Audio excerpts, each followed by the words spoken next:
Salam jumpa teman-teman, khususnya para mahasiswa, dan terima kasih untuk waktu Anda mau menyaksikan video ajar ini dengan judul regresi linear berganda. Sesudah menyaksikan video ini, Anda akan mampu untuk satu, memahami regresi linear berganda sebagai perluasan dari regresi linear sederhana. Dua, mengestimasi koefisien-koefisien persamaan regresi linear berganda memakai metode ordinary least square. Sering diringkaskan menjadi OLS method, ordinary least square. Tiga, menafsirkan koefisien-koefisien persamaan regresi linear berganda. Empat, mengestimasi koefisien-koefisien persamaan regresi linear berganda melalui pergeseran titik asal untuk memudahkan perhitungan. 5. Menyelesaikan latihan soal-soal. Dalam video ini kita tidak bermaksud untuk menjelaskan regresi berganda secara teoritis. Kita menjelaskannya lebih secara teknis. Hal-hal penjelasan yang lebih detail dapat Anda tonton video saya dengan judul analisis regresi berganda, estimasi, dan uji hipotesa. Jadi bahan ini lebih ke pengantar kepada analisis regresi berganda. Bagaimana mengestimasi koefisien-koefisien regresi berganda serta menafsirkannya. Regresi berganda yang paling sederhana adalah jika variabel independennya hanya dua, katakanlah X1 dan X2. Y sendiri adalah variabel dependen. Bisa kita bilang di sini bahwa variabel dependen Y ini sering juga disebut sebagai variabel dijelaskan atau dalam bahasa Inggris explained variable. Disebut juga dia sebagai regresan, ya, regresan. Sementara X1 dan X2 disebut juga di samping sebagai variabel independen, dia disebut juga sebagai variabel explanatory atau regresor, ya, regresor. Untuk dibedakan dengan regresan. Jadi Y sebagai regresan, X1 dan X2 sebagai regresor. Terminologi ini dapat saudara pahami kalau menonton isi video lainnya dengan judul regresi berganda, estimasi, dan uji hipotesa. Ini adalah hubungan secara umum. Secara fungsional, persamaan linear bagi hubungan ini dapat dituliskan sebagai Y sama dengan alfa tambah beta X1 tambah alfa X2. Kalau kita persamaan ini sering dinamakan sebagai persamaan deterministik atau persamaan eksak. Jadi kalau X1 dan X2 mempengaruhi Y, maka secara matematik kalau kita masukkan nilai kepada X1 dan nilai kepada X2, kita akan memperoleh nilai Y. Nilai Y yang eksak, yang pasti, yang definitif. Itu sebabnya persamaan ini sering juga disebut sebagai persamaan deterministik. Tapi dalam kenyataan, ya, tak ada, ya, X1 dan X2 tak bisa kita harapkan bisa menjelaskan secara sempurna variabel Y, secara sempurna variabel dependen Y, sehingga kita menambahkan faktor error, faktor gangguan yang juga disebut residual, ya, error ke dalam persamaan deterministik tadi, sehingga persamaan kita menjadi Y sama dengan alfa tambah beta X1 tambah gamma X2 tambah U. Ini yang kita sebut tadi faktor error. error. Kenapa? Karena variabel X1 dan X2 tidak bisa menjelaskan secara sempurna variabel Y. Inilah yang disebut dengan persamaan stokastik. Ya. Dalam terminologi ekonometrika, persamaan inilah yang disebut dengan persamaan dalam bentuk stokastik, untuk dibedakan dengan persamaan dalam bentuk deterministik. Kita nggak jauh menerangkan aspek hal-hal ini, ya bisa Anda tonton dari modul yang lain. Kita hanya sebut ada persamaan stokastik, ada persamaan deterministik. Persamaan deterministik versus persamaan stokastik. Persamaan stokastik artinya ketika kita menambahkan faktor gangguan, faktor residu ke dalam persamaan deterministik. Masuknya faktor residu tadi, ya, faktor error tadi dibenarkan karena adanya pengaruh meski kecil dan tak teratur berbagai variabel independen di luar X1 dan X2 yang kita abaikan sehingga tidak dimasukkan sebagai variabel independen. Kedua, adanya kemungkinan error atau kesalahan dalam mengukur variabel dependen Y. Ketiga, adanya perilaku manusia yang serabutan, perilaku yang random, acak, dan tak dapat diprediksi, unpredictable. Itulah alasan mengapa kita memasukkan faktor residu dalam persamaan deterministik kita tadi. Terkait estimasi, ingat regresi itu bertugas untuk melakukan estimasi dan uji hipotesa. Dalam video ini kita hanya mempersoalkan persoalan estimasi, tidak dengan uji hipotesa. Modul lain bisa saudara tonton untuk kedua tujuan itu, estimasi dan uji hipotesa. Jadi terkait estimasi, tujuan regresi berganda adalah menaksir atau mengestimasi koefisien alfa ini, beta, menaksir beta, menaksir gamma ini, ya. Jadi sekali lagi, menaksir alfa, beta, gamma. Tapi persamaan ini kita sebut sebagai persamaan regresi populasi.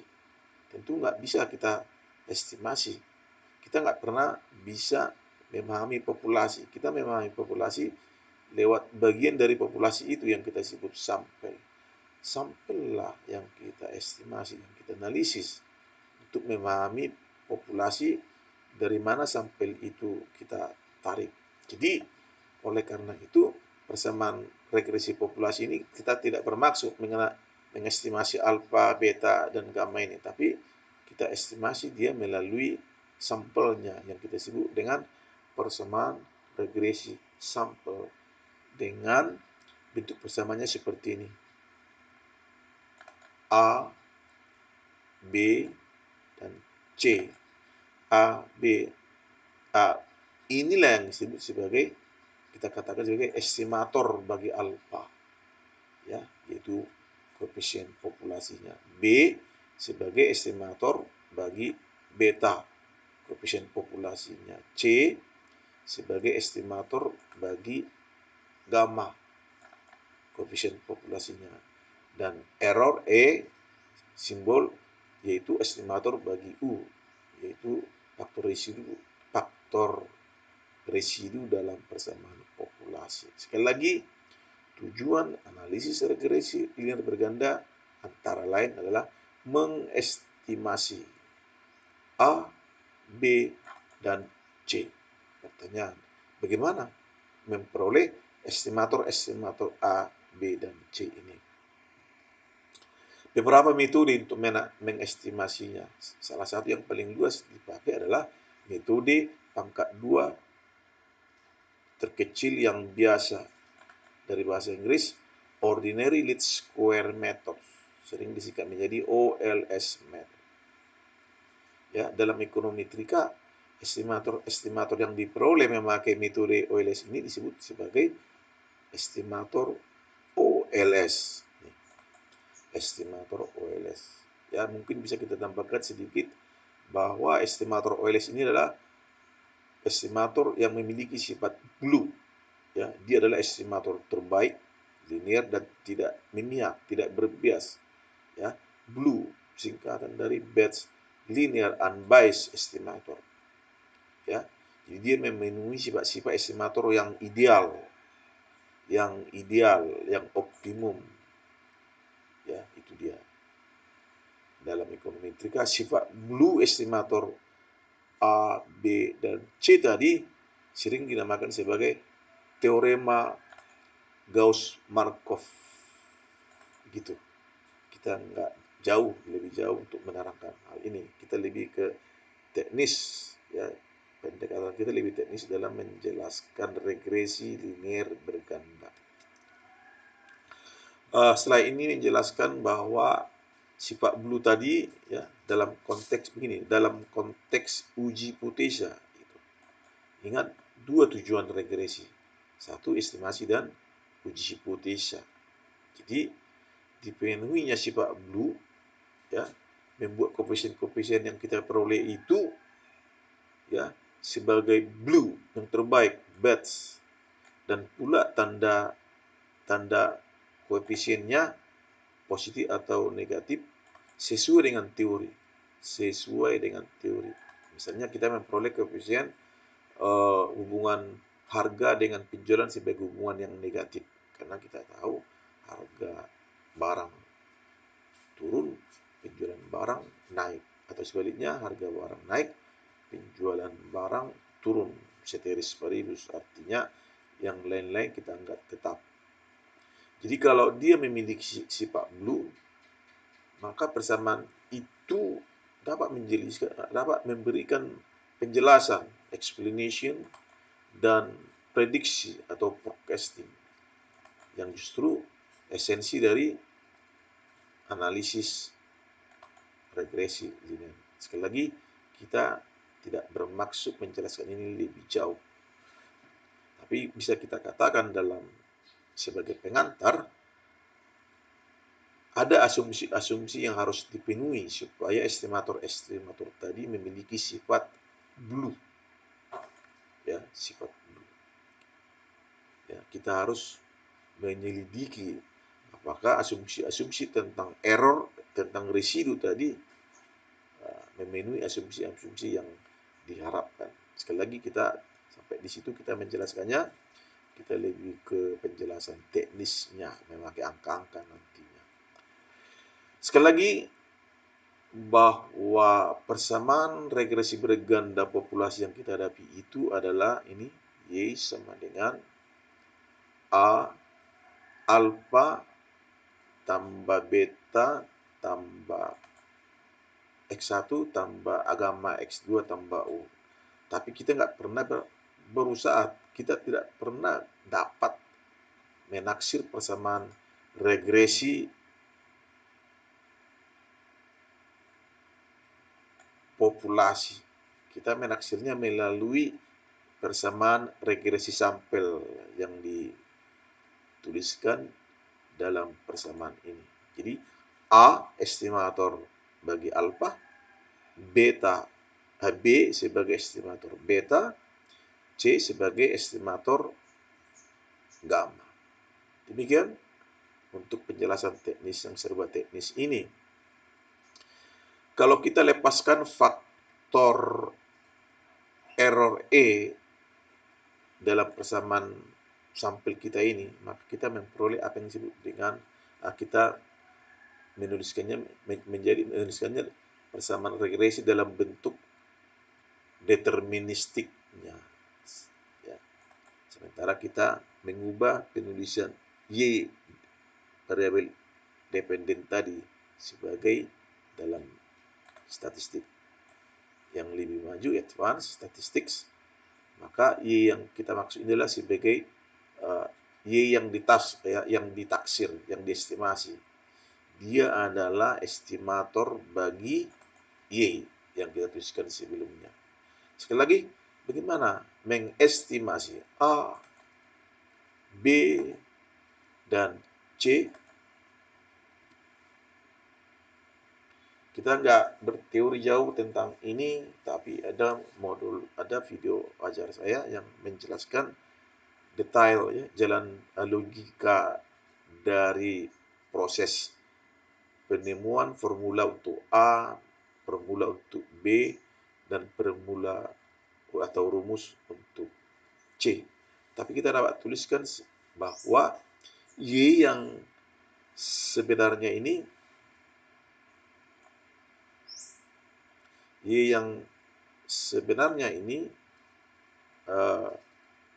kita ganti dulu warna.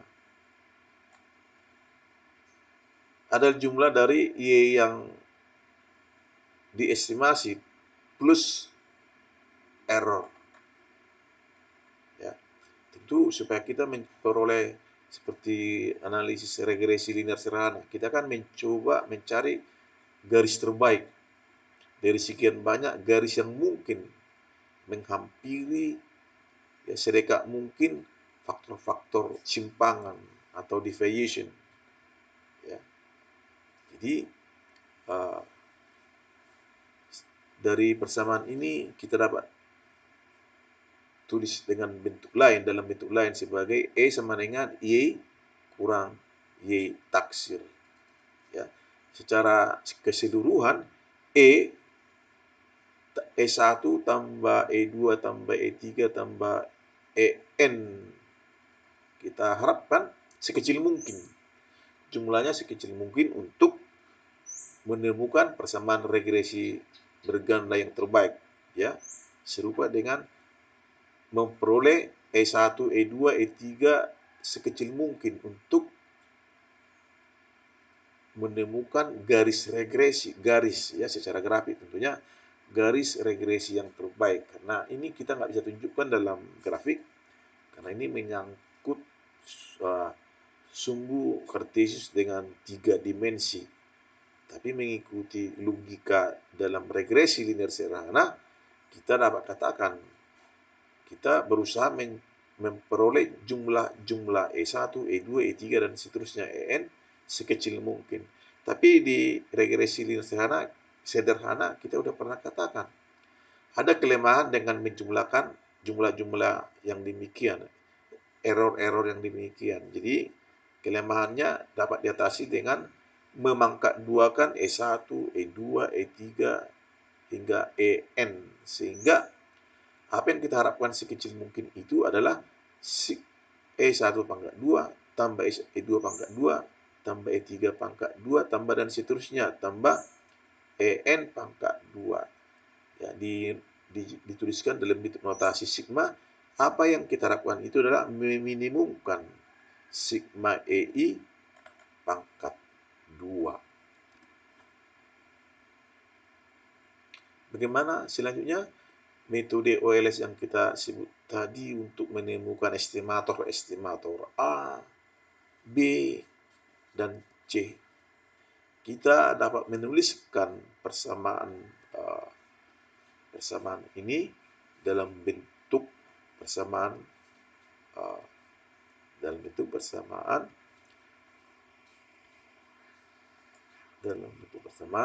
sigma EI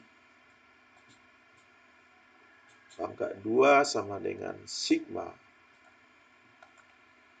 Y kurang A kurang BX1 kurang CX2 dalam kurung pangkat 2. Jadi kita nggak jauh, kita nggak mencoba menjelaskan detail teknisnya, detail teorisnya ini.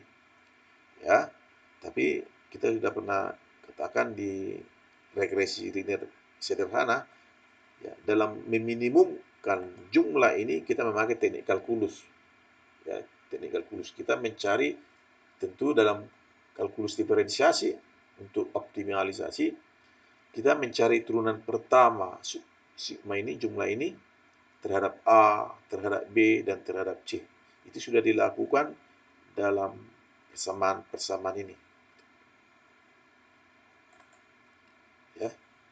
untuk Anda boleh mengabaikan aspek-aspek dari sini, mungkin Anda langsung skip ke contoh-contoh soalnya nanti. Ini yang kita sebut sistem persamaan matriks. Sistem inilah yang kita pakai untuk memperoleh A, B, dan C. Itu estimator-estimator yang kita hendak cari. Ini dapat disusun menjadi sistem persamaan matriks. Ya, ini dapat disusun ke dalam bentuk matriks. Sudah kita lakukan di slide ini. N, sigma X1, sigma X2, dan seterusnya. Jadi ternyata bentuk matriks dalam bentuk ini matriks jumlah-jumlah tadi berukuran 3 kali 3, barisnya 3, kolomnya 3. Sedangkan ini adalah vektor konstanta, vektor koefisien yang hendak dicari. A, B, C. Itu ukuran matriks yang demikian adalah matriks 3 kali 1, barisnya 3, kolomnya 1. Ini sementara ini adalah vektor ya, vektor kolom. Ini tadi vektor kolom, ini matriks bujur sangkar. Ini vektor kolom. Ini vektor konstanta. Ya, vektor jumlah-jumlah yang kita tuliskan tadi ini. Sigma Y, sigma X1Y, sigma X2Y ini. Dengan membentuk sistem matriks ini jelas sekali bagaimana kita bisa mencari A, B, dan C. Ada dua cara. Ya, cara pertama mungkin ini metode yang paling luas digunakan, yaitu metode Cramer dalam matematika. Bagaimana mencari A, B, dan C. Jadi memakai metode Cramer, A sama dengan pembilang ini dengan isinya kita gantikan kolom pertama ini dengan vektor konstanta ini. Sementara lainnya tidak berubah, tetap dia. Sedangkan penyebutnya adalah matriks ini sendiri. Ini N, sigma X1, sigma X2, dan seterusnya. Itulah metode Cramer untuk menghitung A. Menghitung B, kita ganti. Ini giliran ini kita ganti. Kolom kedua ini kita gantikan dengan ini. Sementara kolom pertama, kolom ketiga tetap tidak berubah. Mencari C, giliran kolom ini yang kita ganti. Kolom ketiga ini kita ganti dengan vektor ini. Yang lain-lainnya sementara tetap. Itu untuk mencari C. Kita sudah tuliskan B dihitung dengan pengertian tadi. C sudah dihitung dengan penjelasan tadi. Demikian A, B, dan C dihitung. Ya. Demikian formula regresi untuk menghitung A, B, dan C. Cara kedua mungkin untuk memperkaya teknik penyelesaian kita memakai kebalikan matriks, ya. Memakai inverse matrix. Koefisien A, B, dan C dapat dihitung, ya. Jadi kalau tadi sudah kita tuliskan tadi ini, maka memakai kebalikan matriks, ya, vektor koefisien ini A, B, dan C ini dapat dihitung dengan mengalihkan kebalikan matriks ini, ya, dengan vektor konstanta ini, ya, vektor konstanta namanya, sigma Y, sigma X1 Y, sigma X2 Y. Kita sudah tuliskan cara yang demikian dengan menaruh pangkat -1. Ini artinya kalau ini adalah matriks kebalikan, ya, matriks kebalikan dalam persamaan dalam persamaan matriks ini. Memakai tentu Kalau udah sampai menyangkut 3 kali 3, tidak praktis lagi secara manual. Memakai Excel, Anda bisa menghitung itu dengan cepat. Andai koefisien-koefisien kebalikan matriks ini dituliskan dengan unsur-unsur C, IJ, IJ 00, 10, 20, maka kita dapat tuliskan ya vektor koefisien regresi A, B, C ini adalah hasil perkalian dari matriks kebalikan ini kali vektor kolom jumlah-jumlah ini, vektor konstanta ini. Demikian A, B, dan C dihitung memakai matriks kebalikan matriks. Sekali lagi bisa kita menempuh Office Excel untuk menghitungnya. Kita nggak jauh menerangkan ini, tapi untuk pengantar bahwa unsur-unsur utama matriks ini yaitu C00, C11, C22 sangat penting ya, terutama untuk mencari standar error dari koefisien regresi. Tentu terkait dengan uji hipotesa yang kita sebut tadi. Ingat, tadi saya katakan regresi itu ada dua tujuan pokoknya, yaitu melakukan estimasi dan uji hipotesa. Tentu uji hipotesa adalah sangat penting untuk mengonfirmasi ya, untuk memastikan kalau hubungan regresi itu adalah hubungan yang signifikan sehingga dapat dipakai untuk penjelasan dan forecasting keramalan. Begitu regresi berganda secara sangat teknis. Kita langsung contoh konkretnya, katakanlah dua variabel independen dengan variabel dependen Y, di mana Y itu adalah kuantitas barang dan jasa yang laku terjual di pasar, sedangkan X1 adalah harga barang itu sendiri ya, dan X2 adalah pendapatan masyarakat. Kita tahu bahwa ini adalah bagian dari fungsi permintaan ya. Kita tahu menurut hukum permintaan kalau harga naik, kuantitas Y diminta akan turun seteris paribus.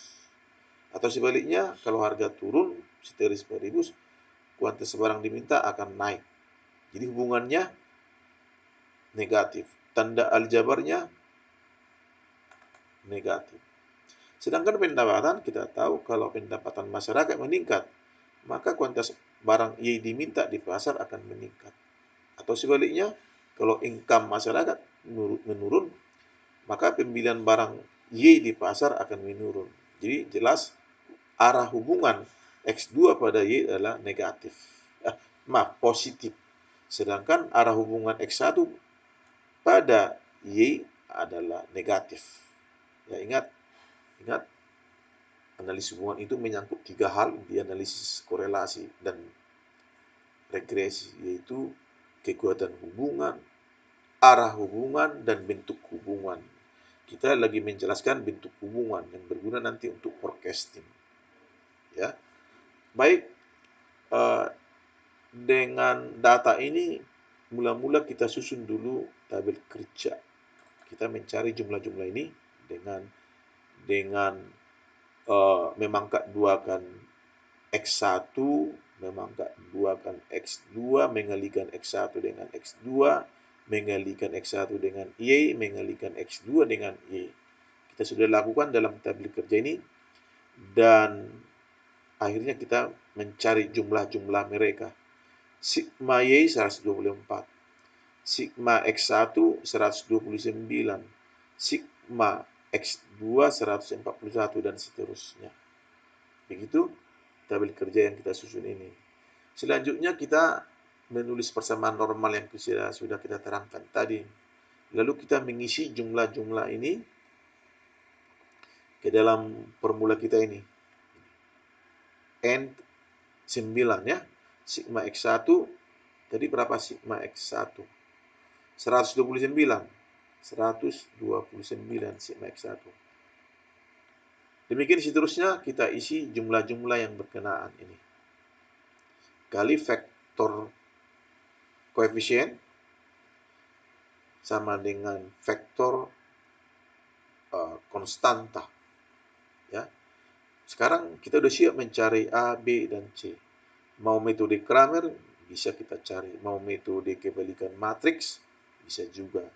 Cara yang paling praktis kita gunakan dan bisa kita hitung secara manual adalah memakai metode Cramer. A sama dengan apa dibagi apa? A sama dengan, pada pembilang adalah matriks ini. Saya sudah menggantikan kolom pertama ini dengan vektor ini. 124, 1496, 2158. Yang lainnya tetap. Per sebagai penyebutnya adalah matriks ini secara keseluruhan. Itu menghitung A. Menghitung B, apa dibagi apa? Pembilangnya adalah ini. Sesudah menggantikan kolom kedua ini dengan vektor ini. Itu mencari C dibagi dengan penyebut, di mana penyebutnya adalah ini sendiri. Seperti yang pertama tadi. Demikian juga mencari C. Vektor ini, ya matriks ini setelah menggantikan kolom ketiga ini dengan vektor konstanta ini dibagi dengan matriks ini secara keseluruhan. Demikian mencari A, B, dan C memakai metode Cramer.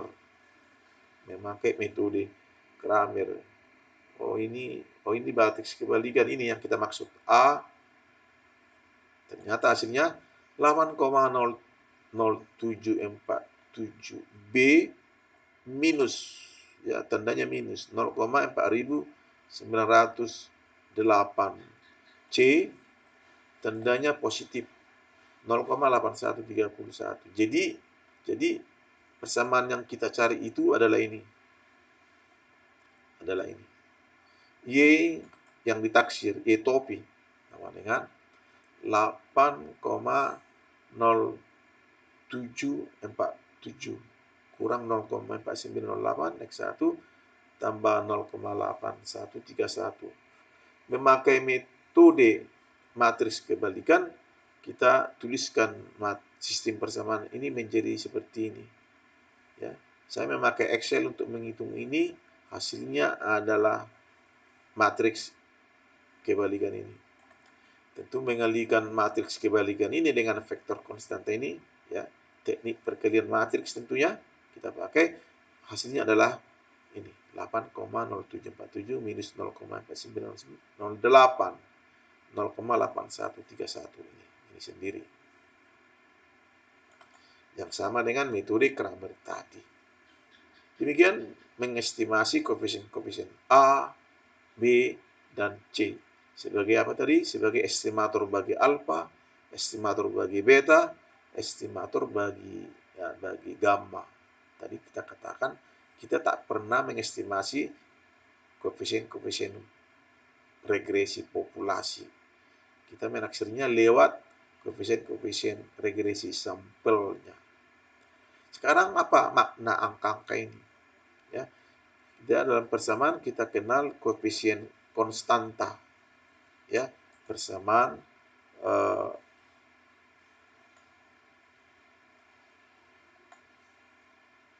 konstanta ini. Ini adalah persamaan koefisien slope. Koefisien slope, ya. Seringkali koefisien slope lebih penting daripada koefisien konstanta. Tapi dalam persamaan kita ini, koefisien konstanta ini penting untuk dimaknai. Coba kita tafsir koefisien slope. Apa artinya minus? Artinya jika tadi Y adalah kuantitas barang diminta, X1 adalah harga, X2 adalah income masyarakat. Jadi benarlah tanda ini memenuhi hukum permintaan. Jika harga barang itu naik, maka kuantitas barang Y diminta di pasar turun sebesar 0,4908. Atau sebaliknya, jika harga naik, ya naik, katakanlah Rp1, maka pembelian barang Y diminta di pasar turun sebesar 0,4908. Tetap dalam konteks ceteris paribus, artinya yang lain-lain kita nggak tetap. Jadi tanda teoritis koefisien ini sesuai dengan teori tentunya. Ya, ini kita sebut tadi walau kita nggak jelaskan secara rinci ya. Sifat blue ya, sifat blue dari estimator itu memastikan kalau tanda yang kita temukan ini sesuai dengan teori, sesuai dengan teori. Sedangkan arti angka ini adalah tadi X2 adalah pendapatan masyarakat. Ya. Juga tanda teoritisnya sesuai dengan yang kita harapkan, positif. Artinya jika pendapatan meningkat, masyarakat meningkat di pasar, maka kuantitas barang yang diminta dijual di pasar adalah meningkat sebesar 0,8131, tentu dalam rupiah tentunya. Demikian juga kalau turun, ya kuantitas barang yang diminta di pasar ya turun, ya karena hubungannya dari apa? Positif. Arah hubungan itu adalah positif, sedangkan pada harga arah hubungan itu adalah negatif. Apa makna angka ini? Ya, apa makna angka ini? Ini adalah penjualan barang yang laku di pasar yang dipengaruhi oleh faktor-faktor di luar X1 dan X2. Mungkin preferensi konsumen, mungkin selera, mungkin teknologi penjualan di pasar, mungkin faktor saingan yang bisa mempengaruhi penjualan barang perusahaan itu. Ya, faktor-faktor tadi di luar X1 dan X2 ternyata mempengaruhi penjualan perusahaan sebesar 8,0747. Ya, 8,0747. Ya, di luar apa tadi? Faktor-faktor yang mempengaruhi penjualan perusahaan itu di luar variabel independen X1 dan variabel independen X2. Seperti kita dapati dalam penjelasan regresi linear sederhana, ada cara lain untuk memudahkan perhitungan ya dalam mengestimasi A, B, dan C. Yaitu kita dapat menggeser ini. Kita dapat menggeser titik asal kepada rata-rata hitung sampel ya, kepada rata-rata hitung sampel yaitu pada titik X1 bar, X2 bar, Y bar sebagai titik koordinatnya. Kita geser, ya kita geser, kita sebut bidang regresi, bukan garis regresi. Karena kalau sudah menyangkut 3 dimensi, kita udah menyangkut space, ruang, kita bilang dia bidang regresi, bukan garis regresi. Oke, kita nggak larut dalam detailnya itu. Ya, kita lebih ke tensinya. Jadi, kita geser titik asal itu kepada rata-rata hitung sampel. Ya. Lalu dengan menerapkan metode ordinary least square, kita memperoleh sistem persamaan ini. Ya. Kita selanjutnya dapat memperoleh sistem persamaan ini. Ya. Sistem di mana terdiri dari 2 persamaan. Jadi, dengan sistem ini, melalui sistem ini, kita dapat mengestimasi koefisien B dan koefisien C ini. Menyelesaikan ini secara memakai metode Kramer, ya, kita dapat hitung kalau B sama dengan sigma X1Y kali sigma X2 pangkat 2 dan seterusnya. Memakai metode Kramer. Ingat, perhatikan jumlah-jumlah ini semua huruf-huruf yang kita pakai adalah huruf-huruf dalam huruf kecil, tidak dalam huruf kapital, huruf besar. Ya, demikian juga C ini. Ya, variabel-variabel yang berkenaan semua dalam huruf-huruf kecil, bukan dalam huruf-huruf besar. Sementara koefisien A, konstanta A, dihitung dengan formula ini. A sama dengan E bar kurang B X1 bar kurang C X2 bar. Ya. Ini tadi kita katakan rata-rata hitung Y, sigma Y per N, rata-rata hitung X1, sigma X1 per N, rata-rata hitung X2, sigma X2 per N. Begitu, sebagai contoh konkretnya, kita susun tabel kerja ini. Ya. Ini data yang kita pakai masih contoh satu tadi. Y adalah kuantitas, X1 adalah harga, dan X2 adalah pendapatan masyarakat. Kita hitung jumlah-jumlah ini. Mula-mula kita hitung dulu X1 dalam huruf kecilnya, X dalam huruf kecilnya X1, di mana X1 didefinisikan sebagai X1 kurang X1 bar. Ya. X1 bar sudah kita hitung di sini sebesar 14,3333. X2 huruf kecil, X2 kurang X2 barnya 15,6667. Sedangkan Y huruf kecil, Y kurang Y bar, yaitu Y kurang rata-rata hitungnya 13,7778. Begitu ya dalam tabel kerja ini. Mari kita kurang ini 24 kurang 14,3333. 20 kurang 14,3333. Begitu seterusnya. X2 juga begitu. 10 kurang 15,6667 dan seterusnya. Ya. Begitu juga Y. Ini. Y. Y kurang rata-rata hitungnya kurang 13,7778. Kita sudah hitung dan seterusnya. Kalau kita jumlahkan ini secara definisi pasti nol. Pasti nol kalau kita jumlahkan.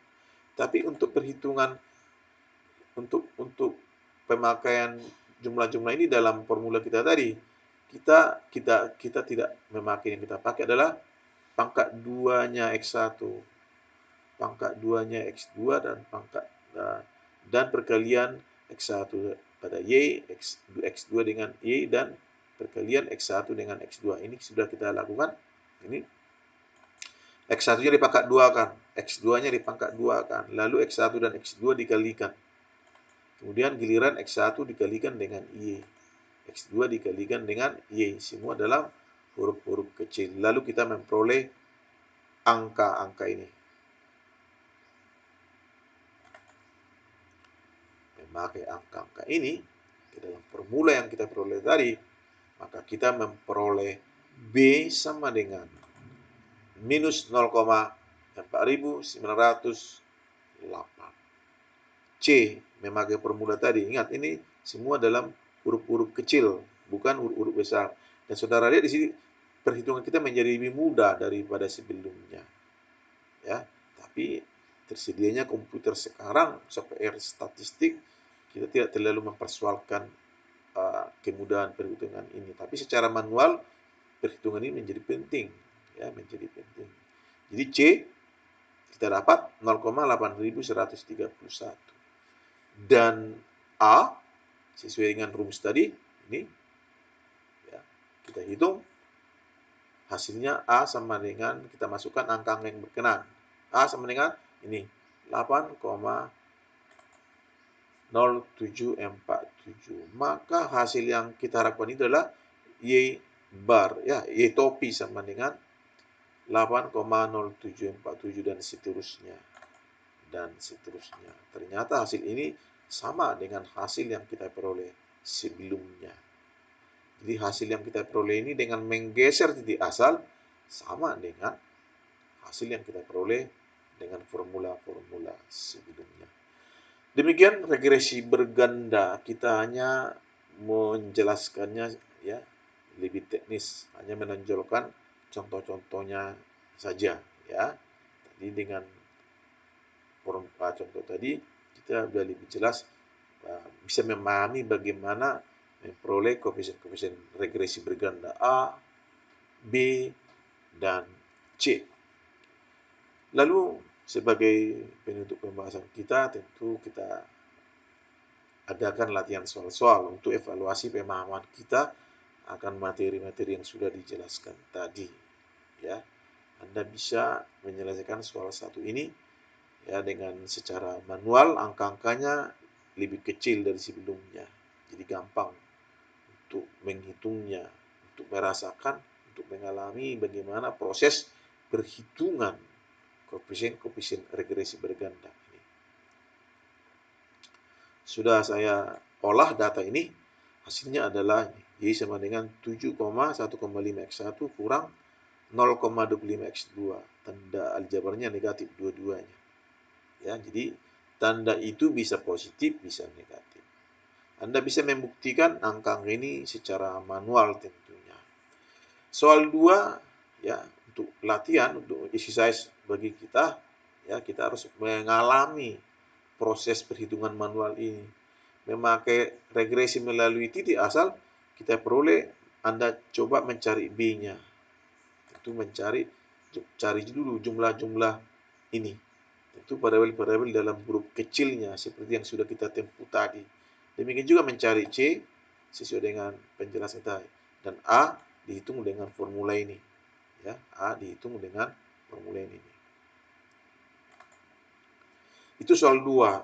Soal 3 ya, masih latihan ini, latihan berhitung secara manual. Coba estimasi koefisien regresi hubungan ini. Di sini kita lihat penerimaan bruto sebuah perusahaan ya dalam 8 minggu ini, 8 minggu. Ya. Dan hubungannya dengan pengeluaran advertensi yang dilakukan perusahaan itu. Advertensi lewat televisi dengan simbol X1. Advertensi via koran surat kabar dengan simbol X2. Jadi pertanyaan sekarang, apa mempengaruhi apa? Jelas secara teoritis, pengeluaran advertensi dan pengeluaran advertensi berupa koran, ya surat kabar tentu mempengaruhi perolehan penerimaan bruto gross revenue sebuah perusahaan. Ini data time series, data mingguan ini. Pertanyaan yang mau dicari adalah seberapa besar advertensi televisi mempengaruhi penerimaan bruto perusahaan itu. Demikian juga advertensi lewat koran. Mana yang terbesar? Mana yang lebih besar? Secara rata-rata, kalau perusahaan itu mengeluarkan biaya advertensi melalui televisi Rp1, berapa rupiah? Berapa rupiah penjualan penerimaan perusahaan itu diperoleh? Itu yang mau kita jawab. Itu yang bisa dijawab dengan koefisien B ini. Berapa rupiah penerimaan bruto dapat diperoleh kalau perusahaan mengeluarkan secara rata-rata Rp1 iklan dalam untuk televisi. Demikian juga ini. Kalau perusahaan mengeluarkan secara rata-rata Rp1 biaya advertensi melalui surat kabar atau koran, berapa rupiah perolehan revenue perusahaan itu? Itu bisa dijawab oleh koefisien C ini. Sementara koefisien A menjawab, ya, jika perusahaan tidak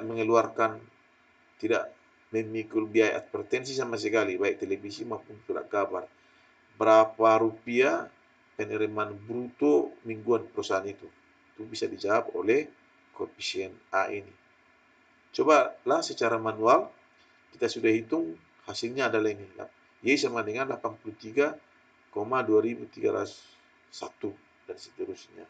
Ternyata baik advertensi televisi maupun advertensi surat kabar hubungannya negatif terhadap Y. Artinya kalau advertensi televisi dinaikkan Rp1 justru menurunkan penerimaan bruto perusahaan itu sebesar 2,2902 dalam satuan uang tentunya. Ya, demikian juga advertensi via koran, ya sebesar kalau naik X2 Y justru turun sebesar 1,301 rupiah, ya rupiah dalam dan tadi dalam jutaan rupiah.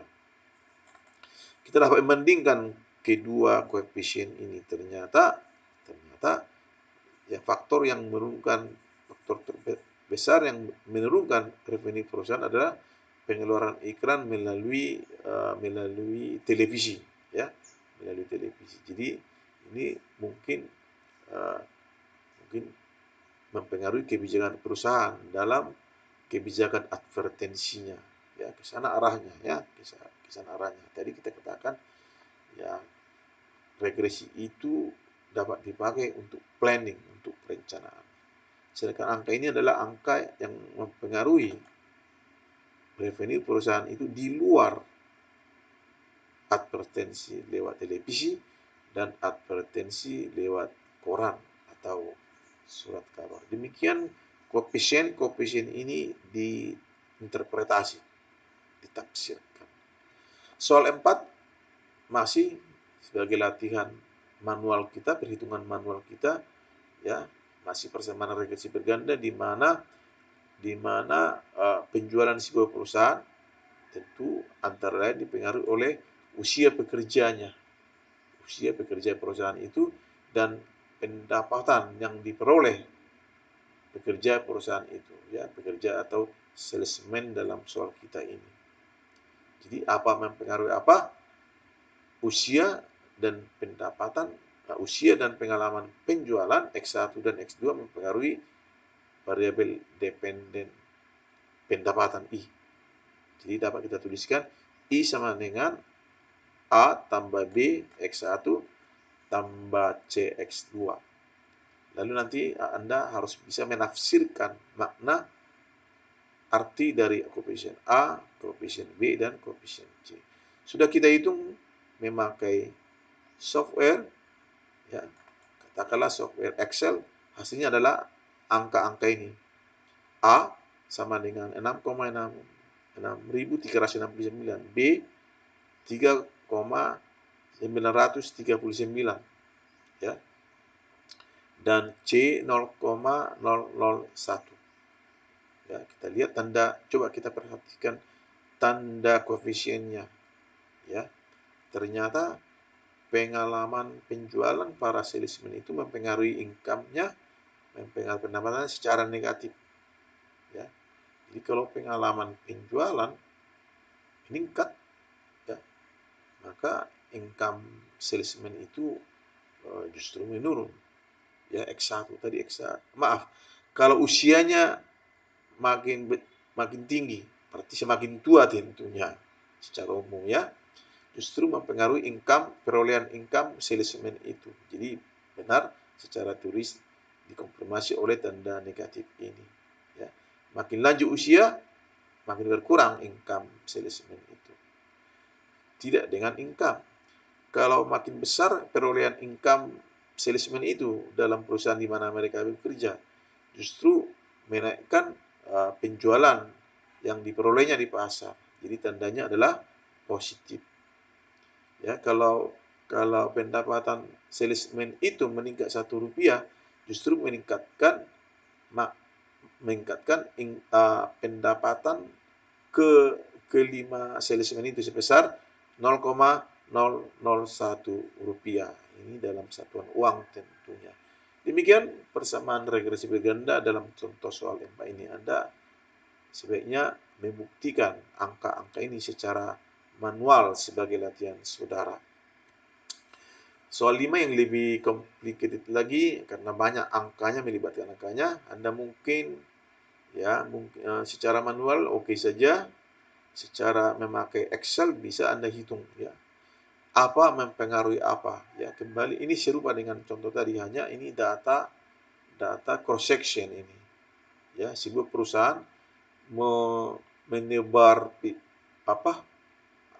advertensi untuk menaikkan penjualannya di 22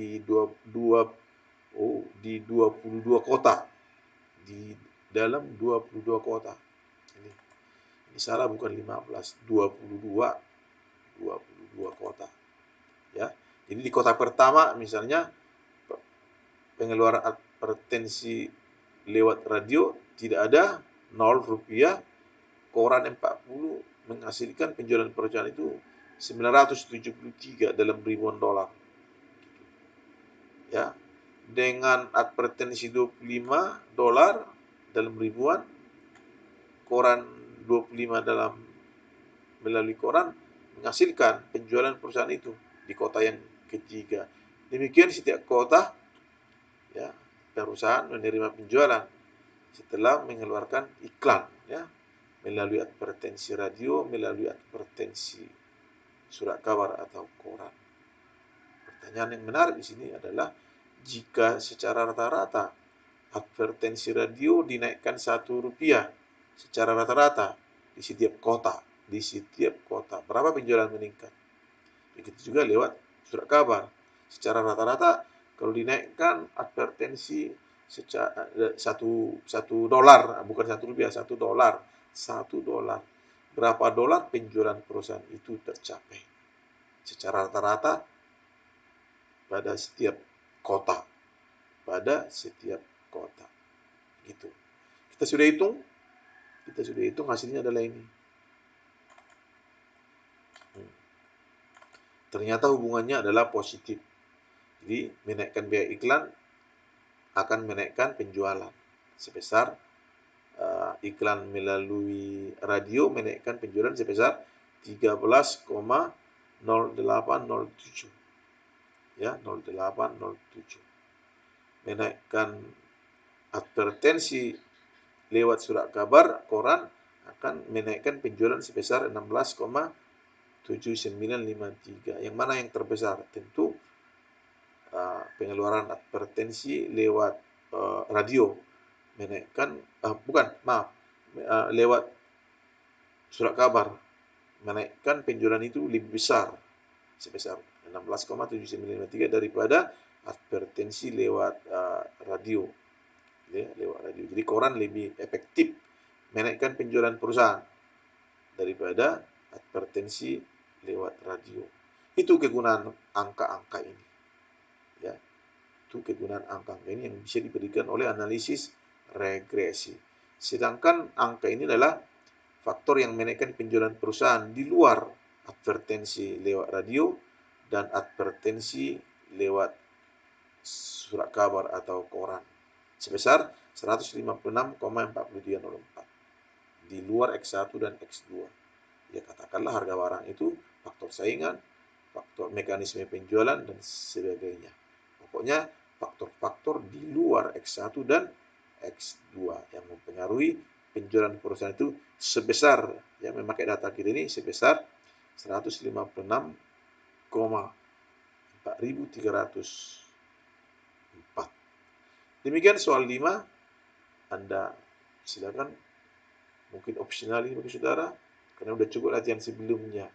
Tapi kalau Anda mau belajar berhitungan secara manual, cobalah hitung ini secara manual dengan guide petunjuk bahwa A sama dengan ini, B dan C adalah ini. Demikian teman-teman, ya, untuk pendalaman materi lebih lanjut mungkin Anda bisa merefer referensi ini, ya, Ya, ini adalah buku-buku statistika yang populer dipakai dalam fakultas ekonomi, ya, dalam program studi manajemen akuntansi ekonomi begitu.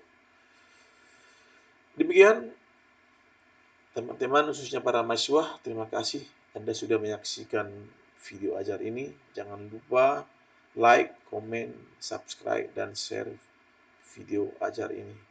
Terima kasih, sampai jumpa.